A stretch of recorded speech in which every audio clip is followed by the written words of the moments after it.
Johan Tritz et Omblin Roche sur Europe 1. La Caisse d'épargne vous présente l'interview écho.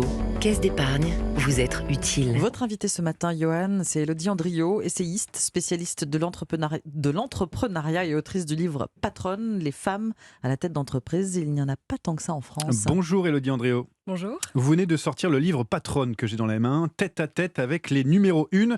Vous y avez rencontré 52 femmes dirigeantes pour l'écrire. Et quelle a été la démarche ?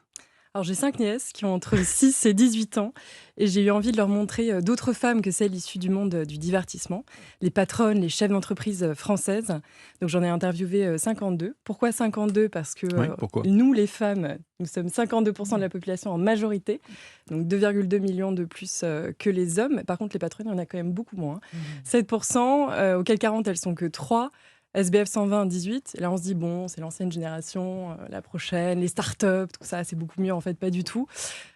FT 120, elles sont que 14. Et il n'y a que 2 femmes à la tête d'une licorne en France. Mais justement, comment vous l'expliquez, ce faible taux de femmes à la tête d'entreprises, notamment du CAC 40, comme vous l'expliquez ? Donc j'ai dans la conclusion, vous essayez de l'expliquer, j'essaie de l'expliquer au fur et à mesure des entretiens. Et dans la conclusion, j'ai identifié 5 freins. Donc, je peux vous en donner quelques-uns. Le premier, bien entendu, c'est un truc qui s'appelle la maternité.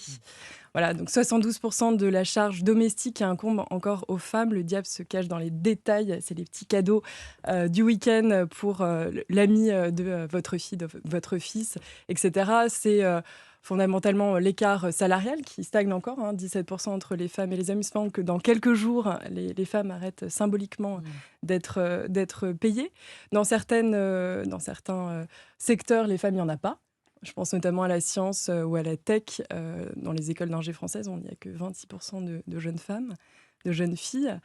Donc c'est vrai que c'est compliqué pour elles d'atteindre la première place. Alors, dans ce livre, vous voulez aussi vous inscrire comme un mode d'emploi pour de futures dirigeantes. C'est un peu ça aussi. Oui, j'ai voulu que chacun et montrer chacune... à tout le monde comment on peut devenir une femme dirigeante, quoi. C'est tellement plus facile d'être la seconde. Donc c'est vrai que j'ai voulu montrer celles qui ont réussi dans toute leur diversité. Et c'était pas évident parce qu'en fait, d'être une femme, c'est terriblement exotique à ce stade-là. Donc je suis allée chercher des femmes d'origine étrangère, je suis allée chercher des femmes ouvertement homosexuelles, des femmes mariées, pas mariées, avec enfants, pas enfants, province, Paris, etc. Et finalement, on ne s'identifie jamais dans celle que l'on pense. C'est ça qui est assez rigolo. Moi, je me suis pris des claques là où je ne pensais pas. Et non, je voulais tout simplement montrer ce mimétisme, voilà, pourquoi pas susciter des vocations. Ouais. Inspiré notamment. Vous parlez aussi pour ces femmes de falaises de verre. C'est même plus des plafonds de verre. Mais c'est quoi la différence entre une falaise de verre et un plafond de verre ? Alors, on connaît beaucoup le plafond. Bah voilà. On l'a peut-être Justement, toutes connu à un moment. Non, là, la falaise. Les femmes, en fait, elles vont cranter à l'horizontale et pas à la verticale. Donc, elles hackent finalement leur parcours en allant chercher des postes qui sont plus à risque que leurs collègues masculins pour se créer une place au soleil, pour aller dans les succession plans, dans les comités exécutifs. Donc, elles vont accepter ces rôles-là et une fois réussies, finalement, elles crantent et elles passent à la prochaine étape. Et elles sont plusieurs à m'avoir raconté ça. Moi, je pense notamment, on est dans l'univers des médias aujourd'hui, donc à Laissez Laroche-Joubert avec le Loft, pour le meilleur ou pour le pire. Ouais. Mais c'est vrai qu'elle m'a dit, voilà, faute de combattants, ils me l'ont donné. J'ai trouvé ça extrêmement drôle. Finalement, derrière, elle a créé sa boîte de prod et aujourd'hui, c'est l'une des productrices les plus influentes du PAF. Alors, on est 11 ans après la loi Copé-Zimmermann qui impose donc un quota de 40% de femmes dans les conseils d'administration et 1 an après la loi Rixain qui s'attaque, elle, au comité de direction. Diriez-vous que les choses sont en train de changer doucement ?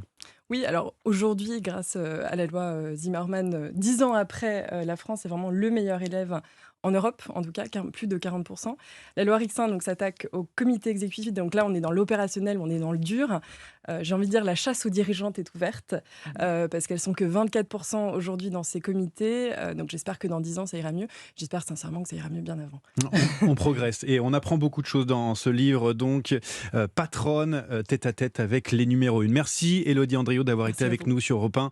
Et à livre, bien sûr, pour tenter d'éveiller un peu les consciences sur ce sujet. Merci à vous. Merci. C'était